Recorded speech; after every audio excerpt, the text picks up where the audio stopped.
Para pemirsa ingkang kinurmatan, ing kesempatan punika kula Rizkiza Agista badhe maosaken salah satunggaling cerkak kanthi irah-irahan Si Ayu Kingsul karyaipun Tamsir. Mugi para pemirsa kersa ngaosaken lan mundhut piwulang ingkang kependhem ing sajroning crita punika. Sugeng midhangetaken. Telegram dak waca sepisan maneh. Ardi, kowe kudu mulih so cepet so becik. Ana apa ya? Ibu sing adate kalem bisa sereng mengkono. Apa simbah sing 90 tahun gerah? Apa bapak? Apa perkara Ratri putrane mitrane bapak sing kuliah ing Unibra? Cewek nglidia kondo mudhun saka sedan biru langit nggawe awe bising dak tumpaki. Bih, kernet bego gak nyawang. Mongko ing sisihku ana kursi kosong. Terminal lega dak tinggal. Atiku isih kedumelan marang kernet siwer. Koper karol dak ciptakake ing sisihku. Awak dak sendekake ing senderan kursi. Lier-lier ngantuk. Aku orang jujuk ngomah. Mampir boleh nih Mas Sendang. Arep ngeleseh perkarane ndadak di Telegram. Mestine dheweke ngerti. Aku ndongong. Sedan biru langit kleser-kleser metu saka lawangan cepuri nalika aku ngadeg ing jaba pager. Aku enggal jumangkah mlebu cepuri. Omah sepi. Lawang lan cendela tutupan. Sedelo aku cilang-cileng. Apa iki duduk omahe Bulik Nimas? Ora kliru. Omah Om Ceklis sing adep-adepan karo pasanggrahan Arga Wilis. Aku munggah tludangan. Tombol dak pijet. Sapisan maneh rodok suwe. Lawang mengo alon. Bian, Cah Ayu pinjungan kalong anduk sing awak lan rambutnya teles tetes-tetes ngenakake lawang. Edan tenan, rusuh resik, mesem, renyah seger. Lambene untune gingsul nyari murni Dewi. Dheweke mingkus ndelikake dengkule sing wuda resik. Aku munggah plirak-plirik. Kowe sapa? Kowe Ratri? Dheweke mung mesem, gingsul ayu. Iya, sleyot. Dheweke mlebu. Sikilku melu jumangkah mlebu lawang sing isih mengo. Kamare uga mengo setebah. Aku nginceng dak sodok alon-alon. Si gingsul madhep kaca nata rambute. Ditaleni rendan. Sausap lambene dibenges, mesem weruh aku ngadeg ing burine saka kaca pangilon. Pundake dak candhak kiwa tengen. Dheweke noleh. Atiku nratap, jantungku kedet nitir. Genah, cewek iki Cah Ayu sing gawe-gawe ketinggalan bis ing terminal Yogya esuk mau. Mripate bening, sawangane ranyasake ati lanang. Alon tanganku ditekem, gegere dak pepetake ing dadaku. Tanganku kiwa ngeles rambute sing isih teles. Cah Ayu nengkleng mapan. Aku gugup setengah mati. Bulik Nimas ora ana. Si gingsul gedek. Sapa sing ana ning omah kene? Mung mesem. Nglirik ngalem liwat kaca. Sapa? Ora ana sapa-sapa. Aku dadi bingung.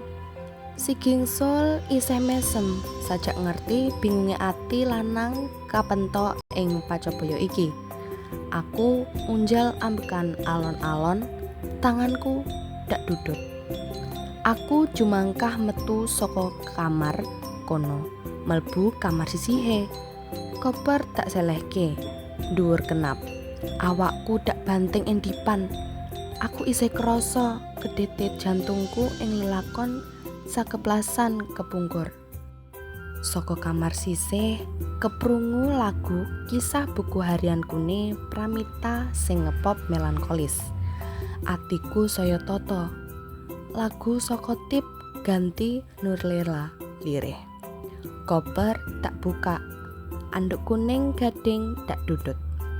Tak kalungake, banjur jumangkah menyang kamar mandi.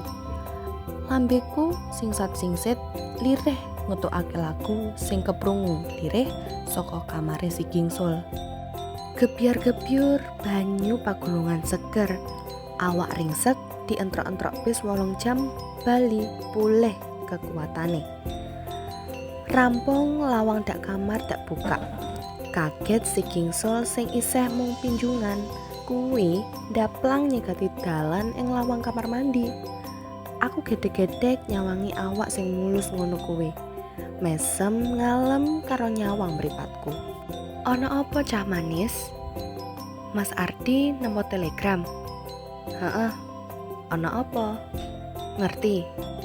Kak, sorot mripatku takon-takon. Dheweke mesem. Pipiku sonen. Latimu dak cokote banjur enggel kondor nemoni ibumu sing wis kangen.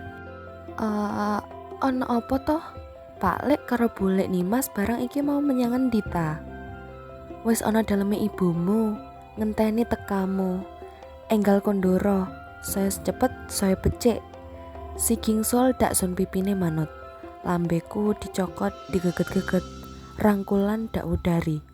Aku sore kuwe mulih kanthi koper ing tangan senajan krasa abot ing ati ninggalke omah Bulek sing ana Gingsule. Tenan, Pak Lek karo Bulek Nimas wis ana ing kono jejagungan gayeng ing omahku nalika aku teka ngarepake suruh kuwi. Tekaku dipapang kanthi lega. Ardi, sesuk kowe dak petokake. Iki mau wis ana kabar saka kono. Sore iki dheweke wis mulih. Sesuk wae bisa ditetemon. Temu sapa to Pak Lek? Temu sapa? Punggelku. Bulek Nimas mesem. Sapa maneh nek dudu si genduk ratri. Sabarno tekan sesuk. Ati trimo meneng. Suwengi aku klisikan. Saben ing poncot peteng ketara si Gingsul manis.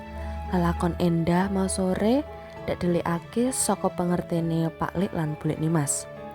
Kareben gemuyu sesuk yen ngerti sawise aku lan dheweke ketemu.